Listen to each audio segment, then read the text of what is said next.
So I'm going to start from the beginning. My name is Sylvia Benito, and I'm a board member of Beckley Retreats, and I'm here with the two co-founders, Amanda and Neil. And it's a great honor and a great privilege for me to be hosting this conversation. The conversation, I'm hoping, is both informative and fun and engaging. Everyone's going to get a chance to ask questions to Neil and Amanda directly at the end, and I'll just start with some questions to get us started.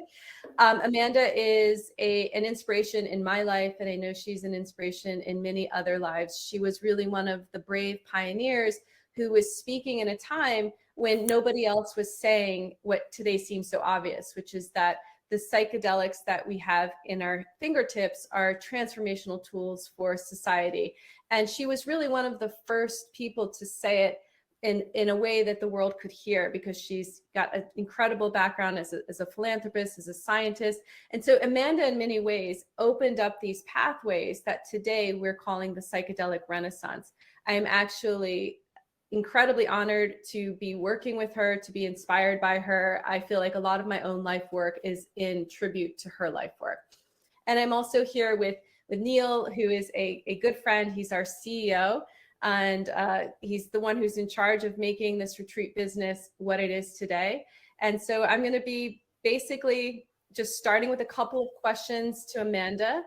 And Amanda, if you can just let me know if you can hear me. It's good. Okay. So Amanda, you've been an artist, you've been an activist, you've been a researcher, you've been an entrepreneur. Can you tell me how these altered states of consciousness have helped these many achievements of yours? In what way has psychedelics played a role in all that you've managed to accomplish in your life? Well, thank you for your kind words. I would say that they're the kind of fundamental, because basically the altered states are slightly enhanced state of consciousness, and I think one gets more ideas, more fresh inspiration and kind of vigor to carry them out. So I think actually for me they've been very fundamental in what I've been doing for the last 60 years. But there are many ways of getting altered states of consciousness, as we know. You can get it through whatever, running, having adrenaline, standing on your head, press-ups, yoga, meditation, hundreds of different ways. But the psychedelics provide a very reliable tool by which you can create that state of underlying physiology, which happens endogenously in a mystical experience. So, and that I find very fascinating and have wanted to study and learn more about ever since I was a small child, actually. And so I was very, very lucky to have the good fortune of meeting and falling in love with a scientist who had really pioneering and exceptional insights in how these compounds work and how we can use them for our benefit. And really that was a big turning point in my life. And I decided that my mission is to discover how they work, how we can benefit from them, and how they can help us become a happier, healthier species, basically. And I'm incredibly grateful that I came across them when I did, and I'm delighted to be talking with people now about how wonderful they can be. I think that's something that you and I share, is an appreciation of the role that psychedelics have played in our lives. So I was wondering if you wanted to, if somebody could just mute Amanda again, so we don't have that. There we go. Okay, perfect. So I was wondering if you could explain when you shifted from art and activism, how you began to shift into a scientific paradigm. Like, why was it so important to you that you lead this conversation through the scientific lens as opposed to the lens of activism or art? Well, I was always, from a very small child, fascinated by the mystics in different spiritual religions, whether Buddhist or Hindu or Christian or whatever. The as a child, and I think many children have mystical experiences, and that I live in a very solitary place. It's on the edge of a fen, on the edge of a moor, up a long, bumpy track with 3 moats around it. So it's quite rather uniquely isolated. And so in childhood, there were no whatever toys and friends or those sort of things. So everyone just kind of mooched around and dreamt about the future and had little mystical experiences and met the gods and spirits. And so it was always quite a part of my life. And then as time went on, I studied it more and more. And then at school, I happened to win the science prize when I was 16, probably. And I wanted books on Buddhism and Hinduism. And the nun said that was impossible. They give me books on art. So I said, thank you very much. I'll go and teach myself. So I left school at 16 and went traveling. I was going to travel to see my godfather, who was a Buddhist monk in Sri Lanka, Ceylon, as it was then called. And in those days, you could only take £25 with you. So I went off for the next 12 months or so, living on £25, and had all sorts of incredibly wonderful adventures, living with the Bedou in the Syrian desert and all sorts of things happening. But I never got to Sri Lanka. But that didn't matter because I had a lot of adventures. And when I got back, I somehow got the head professor, actually at that point in the world, in comparative religions and mysticism, to be my tutor at Oxford. So then I studied mysticism there and classical Arabic and various things. And so it was always my theme, what is consciousness and what is altered states of consciousness. But I wasn't really looking at it from a scientific viewpoint. It was more, I suppose, whatever, spiritual, intellectual, mystical. And so then I had the very good fortune in 1966 of meeting and falling in love with a Dutch scientist of exceptional insight and brilliance, and who had studied LSD, had been a subject in a study. He was a medical student, been a subject taking LSD. So then he started thinking, what is the underlying mechanisms which creates this state of mind?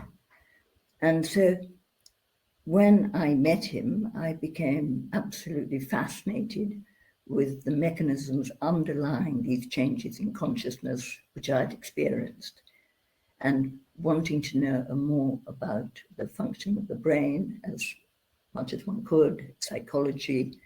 I always had loved psychology, and mysticism and all of those things. So at that point, it was before drugs were illegal.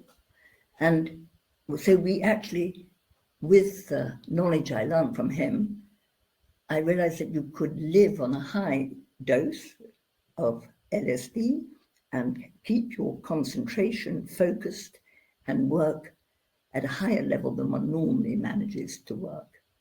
And that was very, very exciting. And so we did that for many years together with, he was called Bart Hoekers, and his great friend, my great friend, Joe Merrill.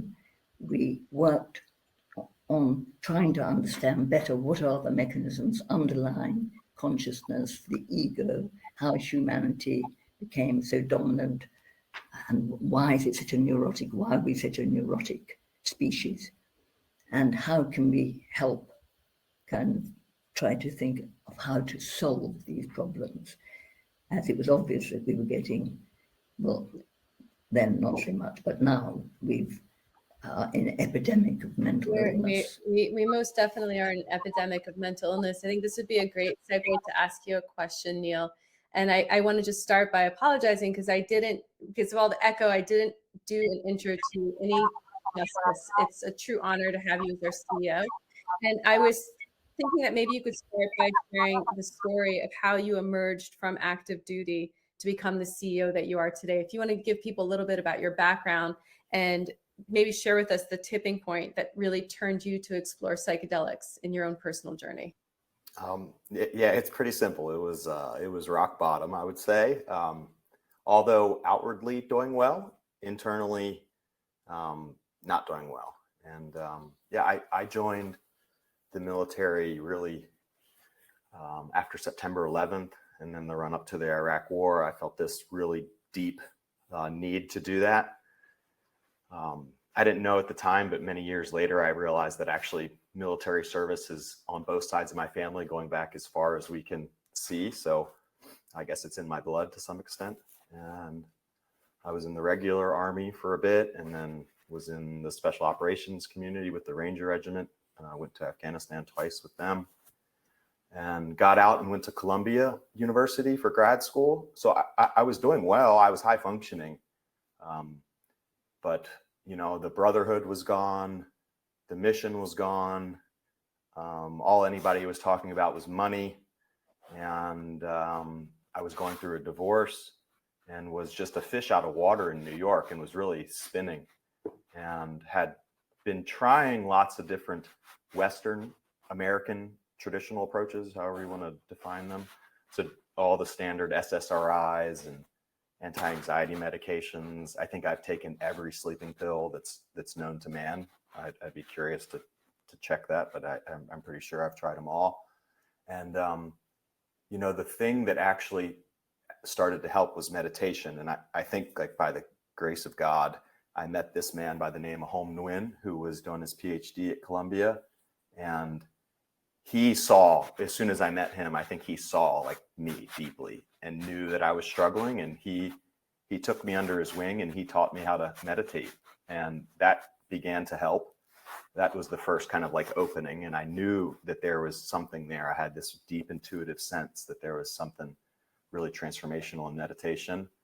And then that same year, through that same kind of network of consciousness explorers, or whatever you want to call them, I got to have my first experience with psilocybin, but, you know, as a healing tool, as opposed to just doing it recreationally, as I had done in my youth. And that was profound. That was life-changing in and of itself. And then I went on to have a few years of experimentation and journeying, you know, while I was in grad school. So this is 10 years ago or so that I kind of got started. It's an amazing and inspiring story. So I'm just curious, like, right now, what is it that concerns you kind of the most about running a psychedelic business? Like, what is it that you're most excited about, and what is it that you're most concerned about? Well, there's many things to be excited about. One, I'm so in awe of the opportunity to get to work with Amanda, who I think is just a living icon, and that's super special. And I know we're helping people. I mean, I know that this is a way for people to make real change and to become better versions of themselves. And, you know, I stay in touch with people that come through our programs, and then people I've met along the way. And these types of programs, this type of experiences can be just very significant pivot points in people's lives. So that's inspiring. I mean, I love it. I finally am doing some work that I really believe in and am passionate about. The challenges are many. You know, it is it's an uncertain environment. We're dealing with a lot of, you know, deep-rooted, inaccurate perceptions, and you know, I think the biggest challenge is just overcoming some of those beliefs that we collectively have, and that, you're going to lose your mind, or that these compounds are particularly dangerous and there's a big, huge risk. Now that there is risk, but if you do the right things and you screen out people that have very, very severe mental illnesses, and there's a short list of things that would make psychedelics not the right approach for someone. They're actually exceptionally safe. And I actually read a study when I was in grad school doing my personal experimentation. I read it in The Economist, and it really impacted my personal view on these. And then I only found out, a year or so later, or a year or so, recently, that the study was done by Amanda. That it was funded by the Beckley Foundation. So it was really special to see it all come full circle and realize that, something that I read 10 years ago, Amanda was actually behind. So it's been special. Yeah, I'm speaking to you right now, actually from the offices of the Beckley Foundation, and I'm surrounded by white papers that this foundation has written over decades. And to me, it's even shocking, like just picking some of them up and saying, I had no idea that this was sourced from Beckley. Like I didn't know that this is where it began. There's so much of that. And, in so many ways that Amanda's courage in bringing this research forward over all these years has really been, as you said, an inspiration. But what I want to ask you is, where did you find the courage? So if you had to think about the kind of courage that you had when you were in active duty, what kind of courage was that compared to the kind of courage that it might take from you today when your business colleagues say to you, what are you doing? Well, former business colleagues say, what are you doing today? And you have to say, this is what I'm doing. Does that take courage? And if so, how is it different from the courage you had as a soldier? No, I mean, it's so obvious to me that there's value here, like from personal experience.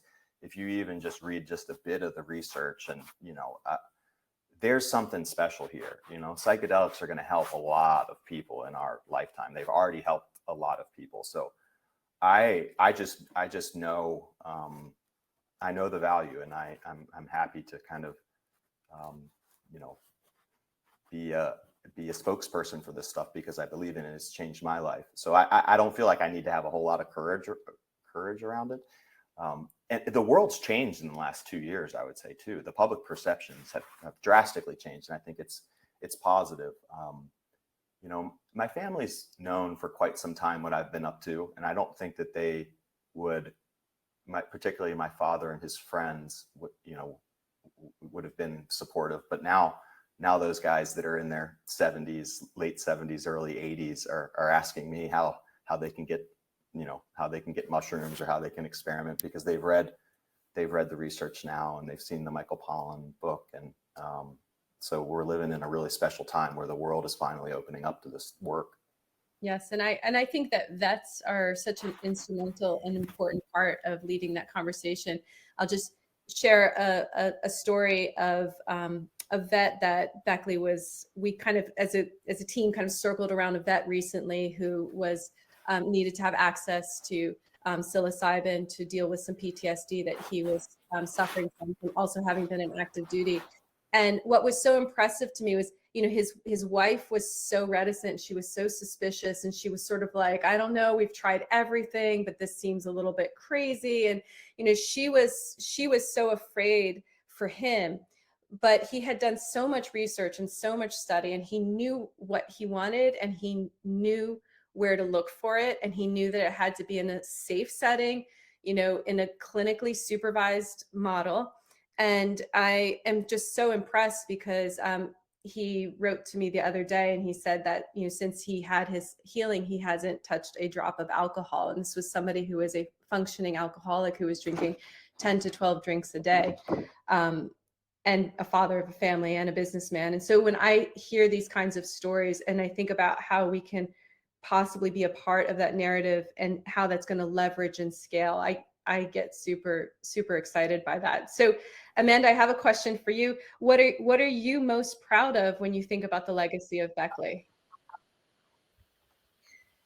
What am I most proud of? I suppose my aim, right back then was I realized in 66, that these compounds are really amazing, as they can help one kind of open up spaces in one's psyche, which one doesn't normally do except under unique circumstances. And I thought that was incredibly valuable.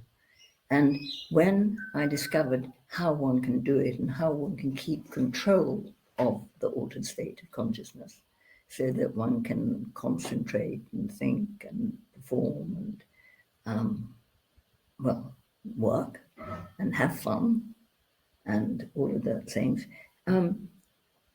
I could see when the criminalization came that it was just a terrible, terrible mistake humanity was making by making these amazing compounds, which had always been considered food of the gods and something very special and spiritual and at the center of the esoteric part of culture.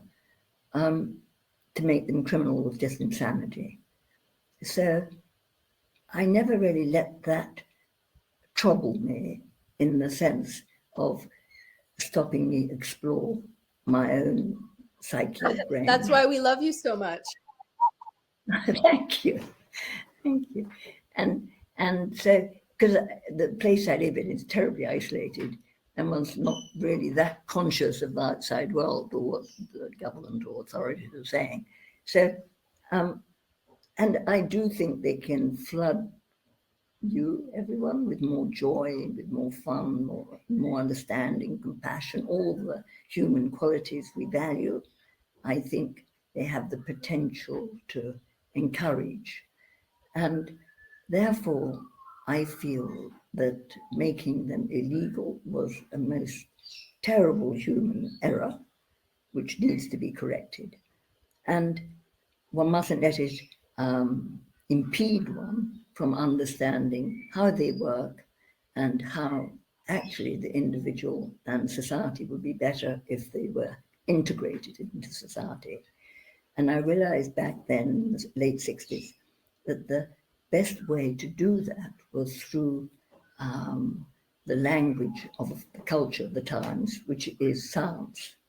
And sounds had very successfully kind of killed off spirituality, religion, made it look completely ridiculous. So people lost that scaffold on which to hang when the world was difficult for them. And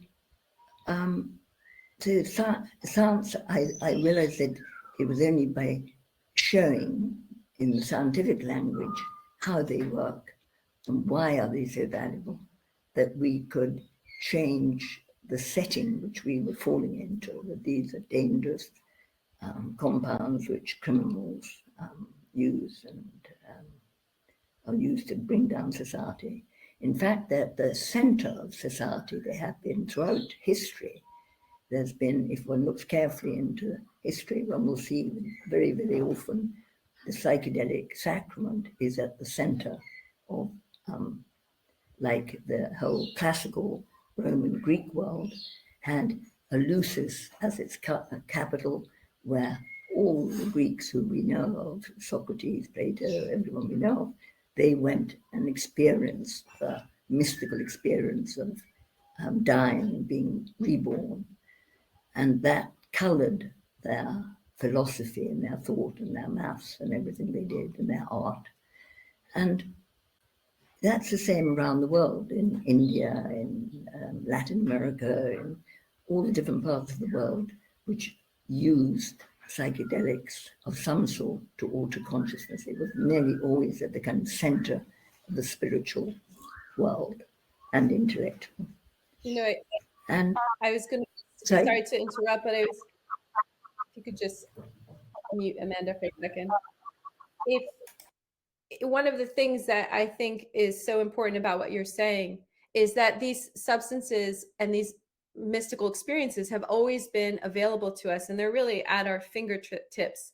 But what we're creating in a retreat setting is an access point for people that don't know how to access it safely, legally, in a clinically supervised model. And as someone who's been around psychedelics for pretty much my entire adult life, one of the things that we want is for people to have good experiences. We want for them to have those mystical touch points. We want for them to have those transformational stories. We want for them to have good trips, essentially.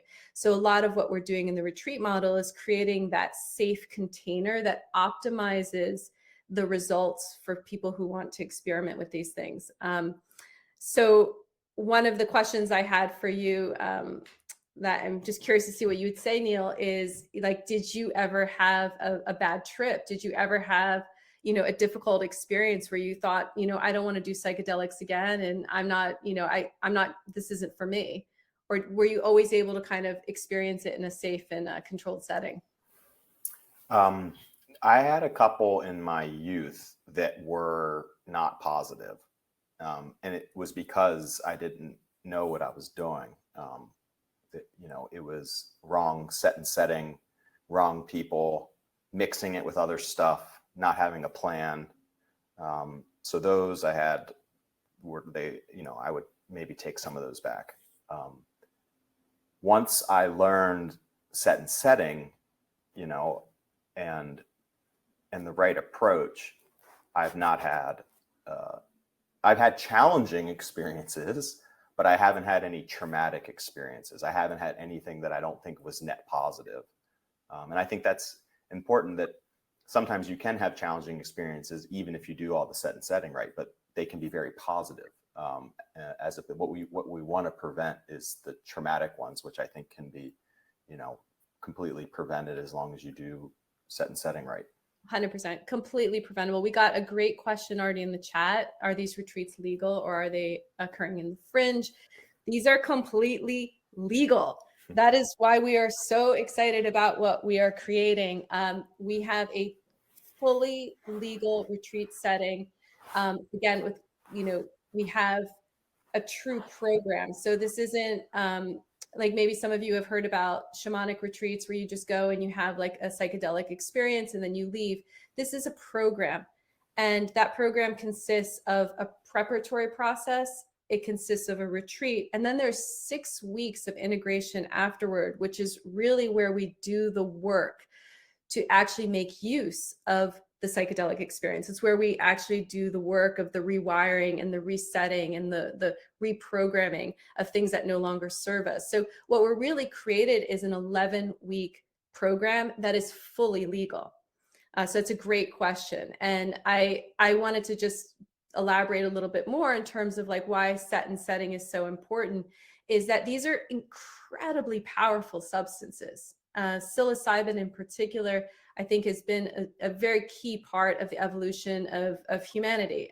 We've been probably taking mushrooms for thousands and thousands of years, and we've been evolving in terms of our consciousness in parallel in many ways with mushrooms. So they're so powerful. So taking something that powerful when you don't have supervision around you, when I say supervision, what I mean is just a container, a safe place where you are supported in the depth of that journey. And if you were to hit a place where you feel a little bit scared, to just have a team that knows how to work with you in that moment, so that even a most challenging psychedelic moment can become good medicine when you have the right team in place. So would it be a good time for me to start taking some of these questions? I'm going to start with, I actually know, Amanda, you're going to love this question because we've been speaking about it, is do you think blood glucose monitors would be a useful tool to understand LSD in the context of cognitive enhancement? So you just have to unmute Amanda. So the role, how you, the interplay of glucose.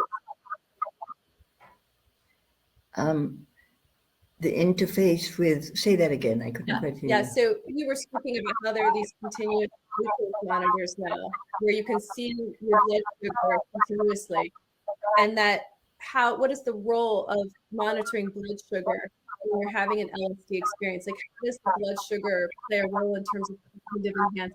Yes, I think it's very key to concentration and keeping control. What the hypothesis we worked on and what I'm researching and have been for the last 50 years is the hypothesis that what happens with psychedelics is that through the action of the serotonin 2A receptor, it affects the tone of the blood vessels, and you end up getting more blood in the brain capillaries. And why is that so important? It's because brain cells is like hungry cows in a clover field. They suddenly eat, gobble up all the glucose, have billions more cells,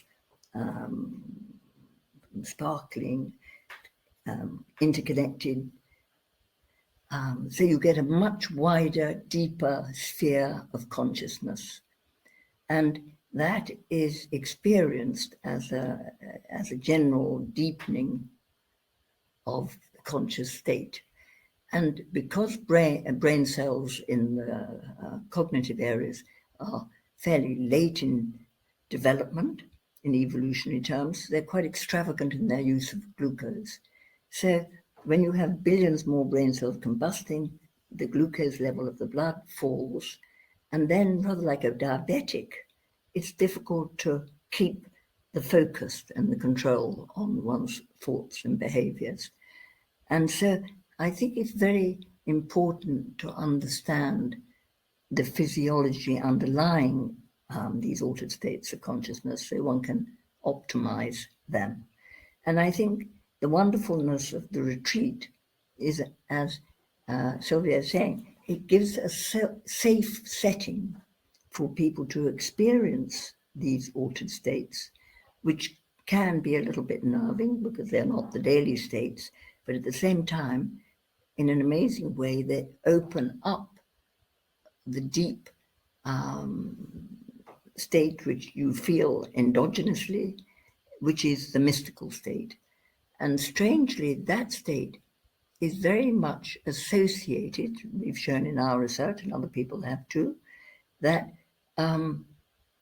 overcoming something like treatment-resistant depression or chronic addiction is more successful if the person is going through what one calls a mystical experience, which is loss of the ego grip and a kind of sense of unity. And so that what happens in the retreat is the aim is to try to encourage a setting where people can more easily find that. And if they have troubled times, which one can have, there's someone there to help either guide them or soothe the ripples and the waves. And I was very, very impressed when I went to Beckley retreat recently, what a magical, happy, inspiring occasion it was, and how many people had what they felt was a real kind of breakthrough in some area they were trying to resolve within themselves. And I think that is what psychedelics can do. They open up a deeper level of functioning, which is deeper than the verbal level. And so in that state, you can change your behavior at a very deep level, and suddenly something which was kind of overwhelmingly controlling you kind of dissolves. It's like heating metal, and it cools down into a new setting, which hopefully is more beneficial for the person's happiness and healthiness. Beautifully said. And just to reiterate, because this to me is such an important and essential part of what you're saying, is that there's a correlation between the depth of the mystical experience that one has and positive outcomes in terms of, alleviating depression or addictions. So I find that endlessly fascinating that the mystical experience is actually so important and so key to psychedelics. Neil, there's a question in the chat that I think would be a great one for you to take, which is Beckley Retreats aiming to treat typical mental disorders, or is it aiming to fit into the wellness arena? So for right now, wellness arena, that's the legal framework that we're operating in Jamaica and the Netherlands, is that these compound psilocybin or truffles in the Netherlands are seen the same as like a supplement. So that allows us to do what we're doing as long as we're not claiming to provide any kind of medical service. With that said, I do hope that in the future, down the road, as things change in the United States, and that we are able to treat the entire trauma spectrum, if you want. So, and there's folks out there that are doing this now, treating very severe depression, very severe addiction, but you do need another level of infrastructure and kind of care in place to treat those tougher cases. And I hope we get there at some point. But for now, we are working more on what we would call like the betterment of the well. Now, this doesn't mean that folks coming to our programs are perfect, because no one is. If you're a human being living today, everybody has their things, but we screen out, severe cases and refer them to other facilities. Yeah, thank you. Now, Shelly Ann's asking a question that I cannot leave unanswered because it's really important. She says, as you know, psilocybin mushrooms are legal in Jamaica. Our island plays a huge role in opening these opportunities for retreats. What's your commitment or vision to involve us Jamaican locals? This is an incredibly important question, something that we've spoken about in depth as a board. Neil, would you like to speak to that directly? Yeah, well, we already have, Jamaicans on our facilitating teams, and we want to build more Jamaican facilitating teams. And then we've committed, to have scholarship spots in each retreat, and some of those will go to Jamaicans to be able to come on, discounted or fully funded programs.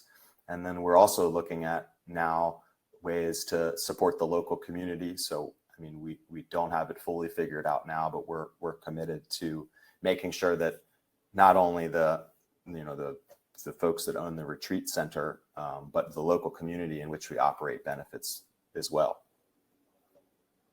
Great. And there's a second question that's related, which is, will Beckley retreats be offering bursaries or scholarships?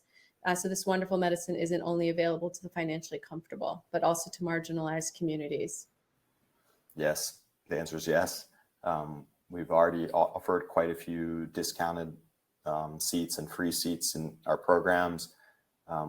We're doing an entire program this fall for women specifically, where everyone is coming in basically at cost. And then we'll have scholarships that are available for people to apply to for 2023. So it's very important to us to try and work on the accessibility. Honestly, it's tough right now, because to do these programs well and at the standard that we want to do them at, it's quite expensive.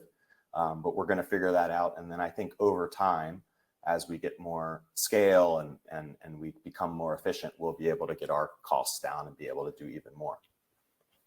Great. There's so many great questions in this chat. I almost wish we had just started with questions. You're a phenomenal audience. Amanda, there's a really juicy one for you here. Amanda, I'm joining your facilitator team in 2023. I'm so excited to work with your fabulous team. I have extensive background in hospice and palliative care. I'm curious, are you interested in exploring psychedelic palliative care programs, psychedelic hospice? Actually, that's one of my great interests. And in Jamaica at the moment, we're putting together a study with I'm working with a leading Jamaican scientist, doctor there, and to give microdosing of psilocybin for palliative care in terminally ill cancer patients. And also in Switzerland, I'm doing a study of giving LSD, microdosing LSD to Alzheimer's sufferers, and particularly people who have lost their sense of self, as happens sometimes in Alzheimer's, and get lost in confusion And it's very sad for their relatives, and for them it's a tragic situation. And I've been involved in some observational study which has shown the return of the self and animation and wit. And I'm currently putting together a study at Basel University, looking into this as a clinical trial, and also setting up a care home in Switzerland where the regulation is more open, so we can have Alzheimer's patients and see to what degree the, in this case, LSD can help their state, which has been kind of miraculous, I have to say, and a few people we've noted. Wonderful. So I'm very excited. It's a very exciting area, because I think in the modern world, people, particularly in the Western world, die very unhappily. And it would be a great thing if we can make the dying end of life period much happier for people and their families And carers. and magical, happier and magical. I'm noticing that we're getting a lot of questions in the chat about things like SSRIs and how they interface with psilocybin. There's quite a bit of questions in that vein. And what I'm going to actually suggest is that maybe we might put together a second talk at some point where we really specifically focus on sort of what are the interactions between prescription drugs and psychedelics, because I can see that this is quite a hot topic in the chat today. So there's a question here for Neil, which I think you will enjoy because you are, in your heart of hearts, an activist. Could you envision a retreat specific to climate change activism? As you know, there's a link between ego dissolution and connecting individuals to nature. I'd love to see a retreat come together with a couple of climate change specialists who are also psychedelic advocates that bring Fortune 500 leaders or key thought leaders to the table. Or I'd love to know if you have a better idea of how we can use psychedelics to encourage eco-awareness and change. Yeah, I love this. And I always say, if you want to make impact on climate change, you got to get people to care, or be aware. And even for myself, I was in these modes at different points in my life where I was in the frantic, materialistic cycle where I'm a bit empty internally, and then I'm looking to fill that up with material things because that's what we're kind of told to do. And then the material path is like a sugar diet, so it doesn't fill you up, and the more you eat, the more you need, so you get in this vicious cycle. And I've been there. And psychedelics can help people snap out of that, right? And can break down these perceptions that we need all of this extra stuff to fill us up. So I mean, there's some top-down solutions that we probably need to implement, like at the government level. But really, we need mindset shifts in individuals at scale, some way, somehow. And we need to convince people that we've studied this, right? Like, you can see this pretty clearly, that happiness is well correlated with income up until your basic needs are met, plus a little bit, right, for adventure or whatever discretionary spending. And then after that point, at best, it's not correlated. At worst, it looks like it's negatively correlated, right? So it's like but in the Western way, in the American way, and developed economies, it's just more is better. And the reality is that's not really accurate, and we need to figure out a way to get people to understand that, and to see that actually you can have a very content and connected and happy and joyous existence without all this extra stuff. And if we got the folks, if you could draw a circle around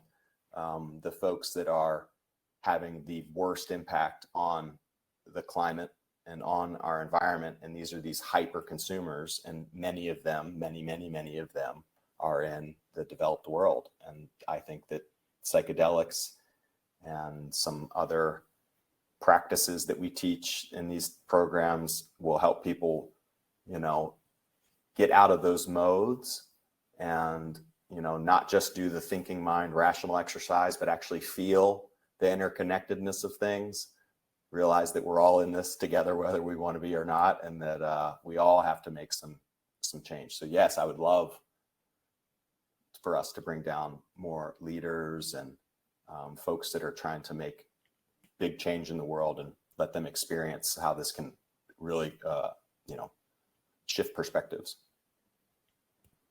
Yeah, thank you. I feel like we're at the very kind of making the first inning of the psychedelic renaissance right now. So when I look at what we're creating, I feel like it's a template which is hopefully just only going to expand and grow in our society. So I don't know what this will look like, what the conversation is going to look like in 5 years, or what it's going to look like in 10 years. But I'm hoping that there are a lot of corporate leaders that come and use these tools to help themselves to grow, and then to help the visions of their companies to grow. So I'm super excited for how we're going to be able to scale over the next coming years with Beckley Retreats. And that note, I'd just like to ask each of you to maybe just say, what are you most excited about for the time ahead? Well, I'm very excited because I think in the 60s I felt, my goodness me, this is a wonderful breakthrough, and in 5 years' time, hopefully we've got the research going and got a good policy to control the use of these compounds. And then we went into the 50 years wasted with drug war approach. And now finally, with the very much, I think, built on the evidence of the scientific research that we and other people have carried out, which shows undeniable benefits that these compounds can bring about in treatment-resistant depression, addiction, post-traumatic stress disorder, these psychological blights which are striking very hard at the moment. So I think it's beginning to show, people are beginning to understand that these are really what they always used to be known as gift of the gods. And we need to educate ourselves and how to use them in the best way.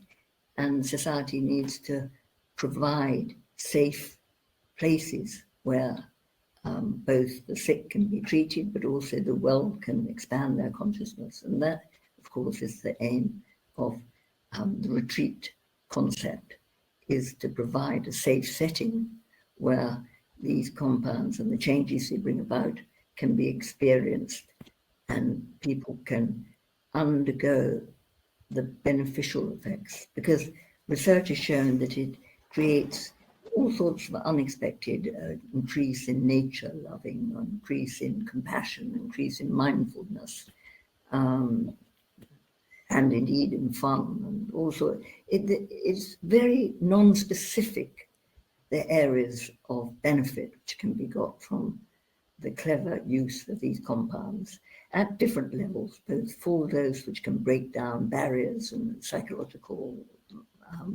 fixations, which weren't healthy, but also at the microdosing level, which is more like a psychovitamin, which can improve mood, energy, concentration, attention.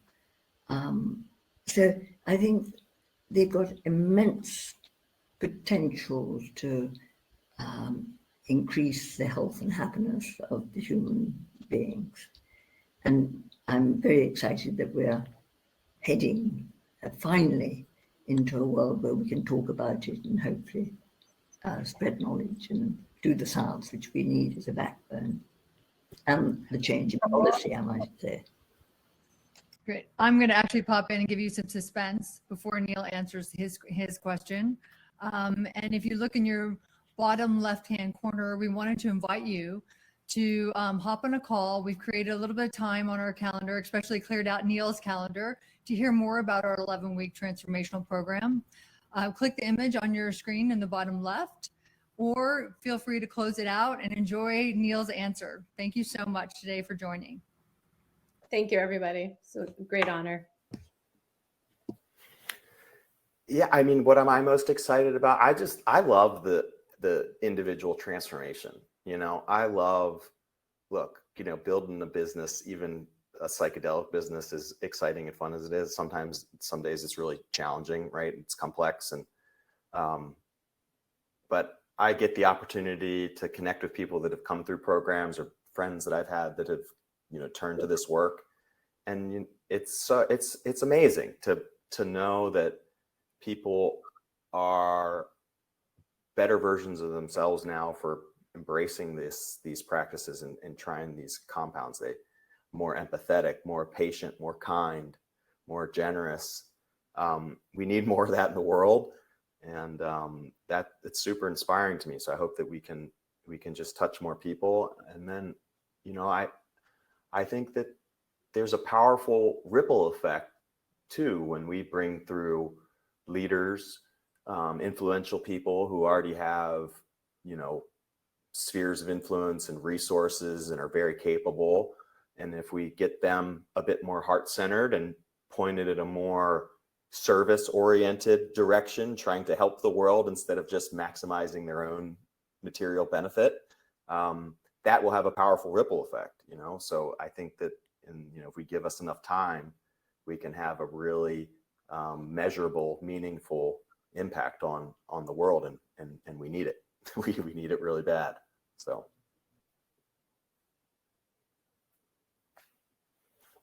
you're on mute, Sylvia. Sorry. Sorry. I apologize for my technical glitches today. Thank you for your patience. Time is your most precious commodity, and you've given an hour of your time to us. I hope it's been a benefit to you. We are super excited to continue the journey ahead and hope you'll be a part of it.